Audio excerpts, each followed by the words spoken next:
BC ఆక్రోశ సభ నిర్వహించారు. మరి దానికి ఇక్కడ పెద్దలు బాలగోని బాలరాజ్ గౌడ్ గారు ఉన్నారు. ఇక్కడ ఈ సభ ఎందుకోసం ఏర్పాటు చేశారు, ఎంతవరకు కొనసాగుతుంది, ఇది మాటల్లో విందాం, చూస్తూనే ఉండండి. 42% అనేది రిజర్వేషన్ స్థానిక సంస్థలలో విద్యా ఉద్యోగాలలో 24 నెలలైనా కూడా అది జరగలేదు కాబట్టి పార్లమెంట్లో చర్చ జరగలేదు, 9 షెడ్యూల్లో చేర్చలేదు, తమిళనాడు చేయలేదు కాబట్టి ఈ రోజుకు 2 సంవత్సరాల 5 రోజులు అయింది.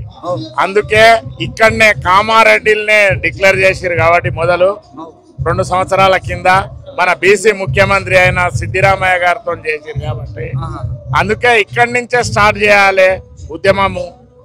బీసీలకు, ఎస్సీలకు, ఎస్టీలకు జరుగుతున్న అన్యాయాన్ని ఈ వేదిక ద్వారా తెలంగాణ ప్రజలకు తెలియజేస్తున్నాము.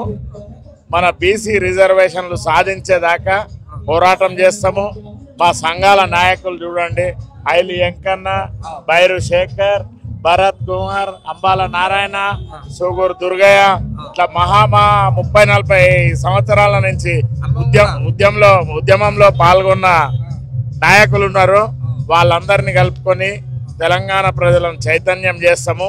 తెలంగాణ ఉద్యమం కంటే ఇంకా ఎక్కువ సంఖ్యలో అందరినీ సమావేశపరిచి ఉద్యమం చేస్తాము. ఈ బీసీ రిజర్వేషన్ తప్పకుండా సాధించే దిశగా బీసీల రాజ్యం వచ్చేదాకా కూడా పోరాటం.